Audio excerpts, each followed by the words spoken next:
Mon Jésus, amour infini, plus je te regarde et plus je comprends combien tu souffres.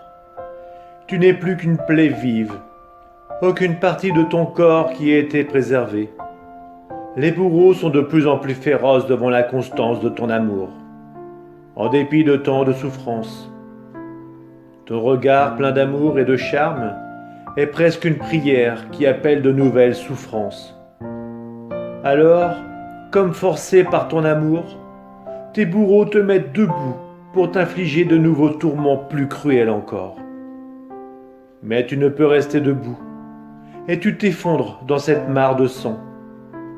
Irrité, les bourreaux te poussent à coups de pied et te traînent jusqu'au lieu du couronnement d'épines. Mon amour, si tu ne me soutiens pas de ton regard d'amour, je ne pourrais continuer à te voir souffrir ainsi. Le froid me pénètre les os, mon cœur bat, je vais mourir.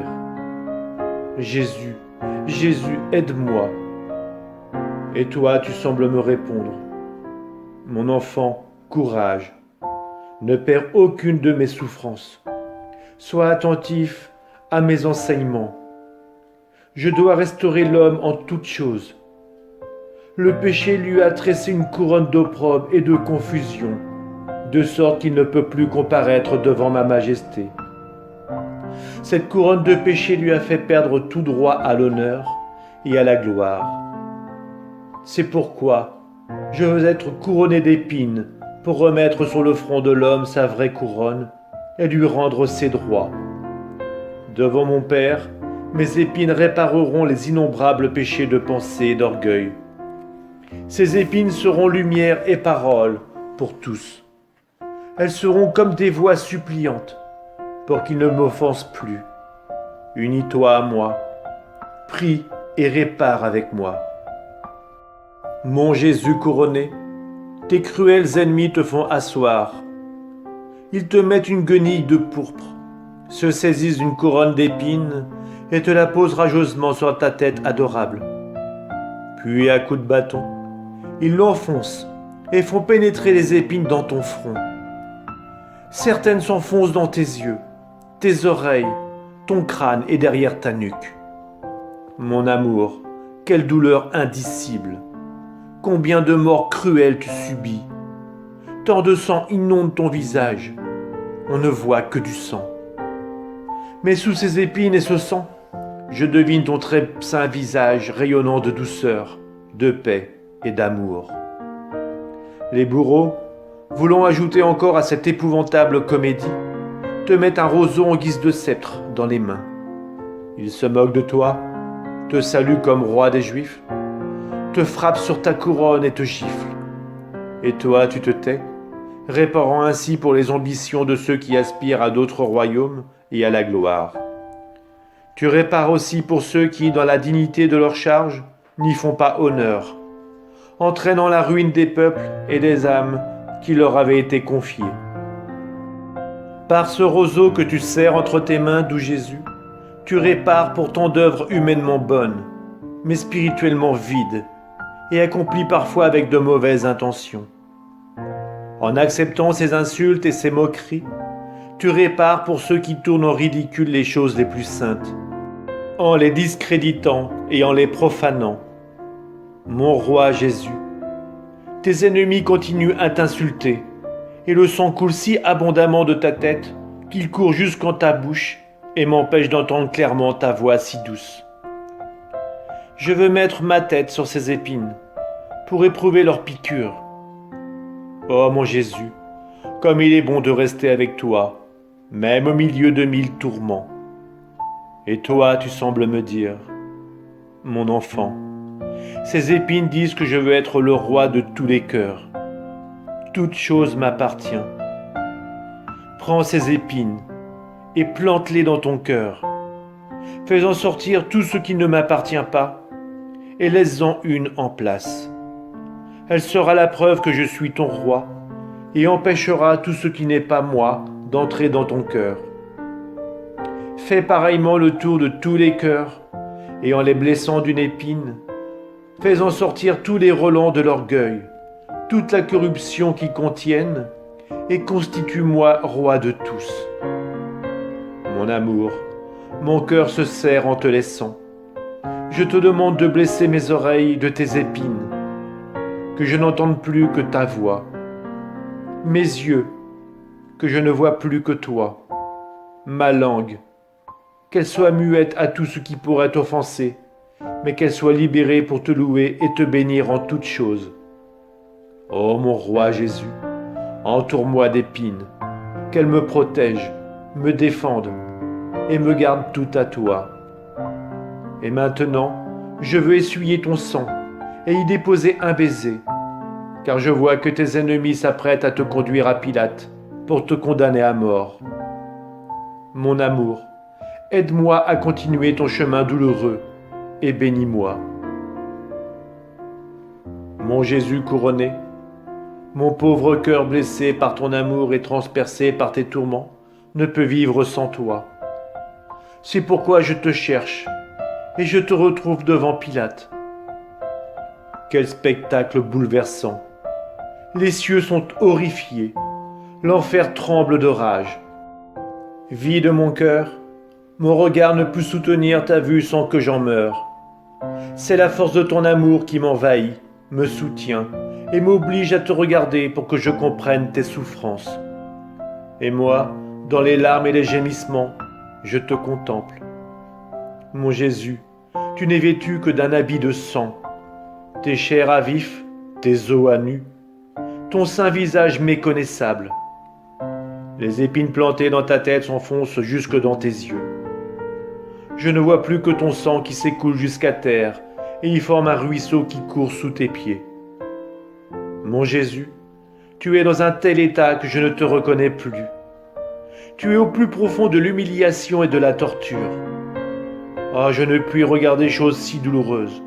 Je me sens mourir. Je voudrais t'arracher des mains de Pilate et t'enfermer à l'abri dans mon cœur. Je voudrais panser toutes tes plaies par mon amour.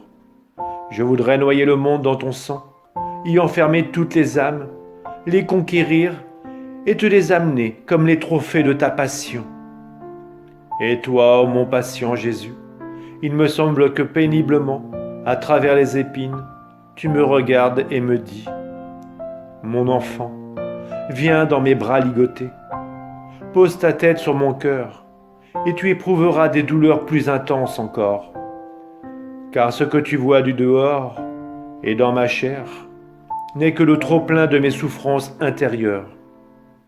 Sois attentive au battement de mon cœur, et tu comprendras que je répare les injustices commises par les chefs, les oppressions commises contre des pauvres, des innocents qu'ils font passer après les rois, l'orgueil de ceux qui, accaparant pour eux les dignités, les fonctions et les richesses, n'hésitent pas à désobéir à la loi et à faire du tort au prochain, fermant les yeux à la lumière de la vérité.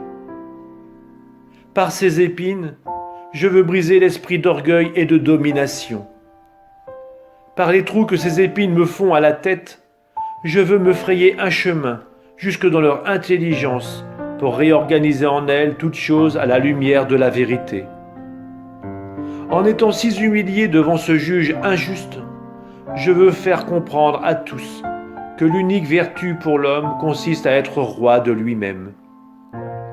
J'enseigne à celui qui commande que c'est seulement par la vertu, unie au savoir honnête, qu'on est capable de gouverner et de diriger les autres, tandis que tous les autres titres de dignité sont choses vaines, dangereuses et déplorables dès lors qu'on n'y met pas de vertu. Mon enfant, fais écho à mes réparations et continue d'être attentive à mes douleurs. Mon amour, je vois que Pilate, te voyant si mal en point, en est tout impressionné. Il frissonne et s'exclame. Est-il possible qu'il y ait autant de cruauté dans le cœur de l'homme ? Ah, ce n'est pas ce que je voulais en le condamnant à être fouetté. Et voulant te libérer des mains de tes ennemis, cherchant d'autres bonnes raisons de te sauver, et tout en détournant son regard de toi, car il ne peut plus supporter ta vue trop douloureuse, il t'interroge à nouveau. Mais dis-moi, qu'as-tu fait ? Tes gens t'ont remis entre mes mains. Dis-moi, es-tu roi? Quel est ton royaume? Aux questions intempestives de Pilate, toi, ô mon Jésus, tu ne réponds rien. Replié en ton fort intérieur, tu penses à ce moment à sauver ma pauvre âme, au prix de tant de peine. N'ayant obtenu aucune réponse, Pilate ajoute: Ne sais-tu pas qu'il est en mon pouvoir de te libérer ou de te condamner?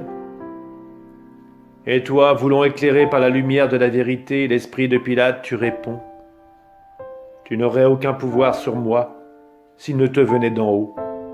Cependant, ceux qui m'ont remis entre tes mains ont commis un péché plus grave encore que le tien.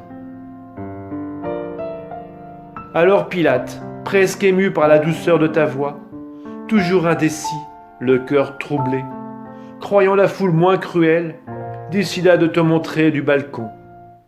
Il espérait par là que les Juifs éprouveraient de la pitié en te voyant en cet état, et qu'ils pourraient ainsi te libérer. Mon Jésus douloureux, mon cœur défaille en te voyant suivre Pilate. Tu marches péniblement, voûté sous cette horrible couronne d'épines. Derrière toi, ce sont des traces de sang. En sortant, tu entends cette foule tumultueuse, impatiente que tu sois condamné. Pilate impose silence, pour appeler l'attention de tous et de se faire entendre. Il saisit, plein de dégoût, les deux pans du manteau de pourpre qui te couvre la poitrine et les épaules. Il soulève ce drap pour que tout le monde voie en quel piteux état tu es. Et d'une voix forte, il dit: Ecce homo. Regardez-le, il n'a même plus figure humaine. Regardez ses plaies, on ne le reconnaît plus. S'il a fait du mal, il a déjà suffisamment souffert, trop même. Moi, je me repens de l'avoir fait tant souffrir. Laissons-le donc libre. Jésus, mon amour, laisse-moi te soutenir. Tu vacilles, tu ne peux plus tenir debout sous le poids de tant de souffrances. Ah, en cet instant solennel, on décide de ton sort. Aux paroles de Pilate, il se fait un profond silence au ciel, sur terre et aux enfers. Puis j'entends le cri de tous comme d'une seule voix: Crucifie-le! Crucifie-le! Nous le voulons mort à tout prix! Jésus, ma vie, je vois que tu trembles. Ce cri de mort descend dans ton cœur. Dans ces voix, tu entends la voix du Père. Mon fils, je te veux mort, et mort crucifié. Ah, j'entends aussi ta chère maman pour toi affligée et désolée, qui fait écho aux paroles de ton Père.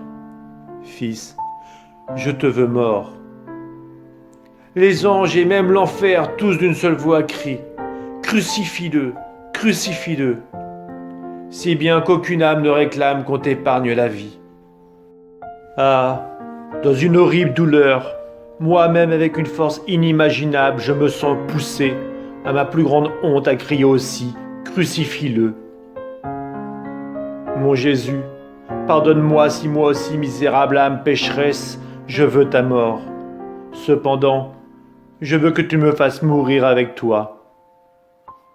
Alors, ému par ma douleur, ô mon cher Jésus, tu sembles me dire: Mon enfant, serre-toi contre mon cœur, prends part à mes peines et répare avec moi. L'heure est solennelle. On doit décider maintenant de ma mort ou de la mort de toutes les créatures. Jésus ajoute: Il y a dans cet instant deux courants dans mon cœur. D'un côté les âmes qui désirent ma mort pour trouver en moi la vie.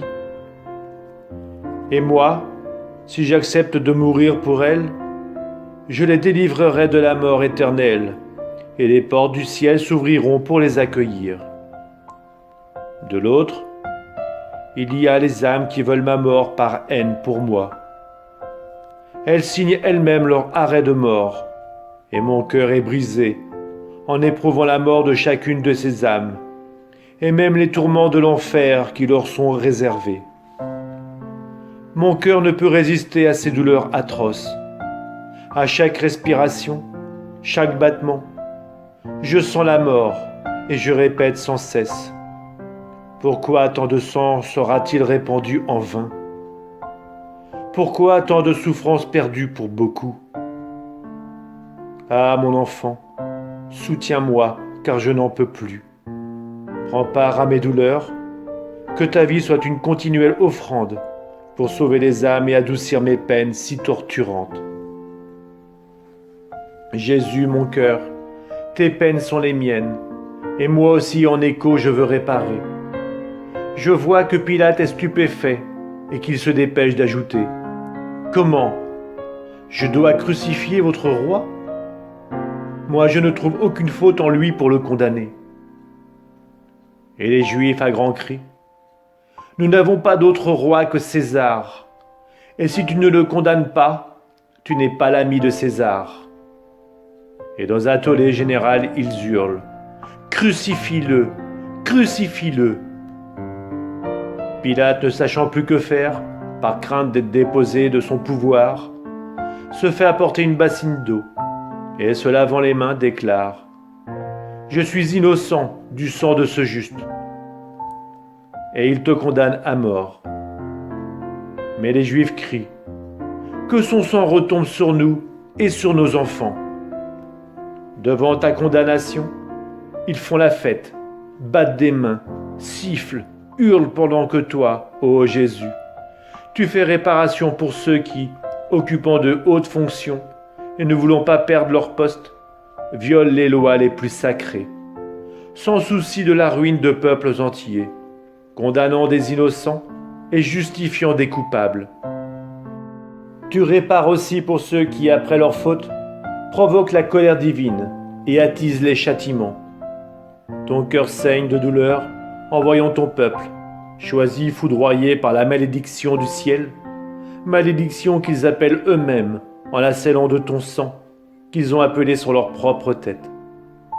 Ah, ton cœur faibli, laisse-moi te soutenir entre mes mains, en faisant mienne toutes tes peines expiatrices. Mais ton amour est tel qu'il te mène toujours plus haut, et que, impatient, tu cherches déjà ta croix.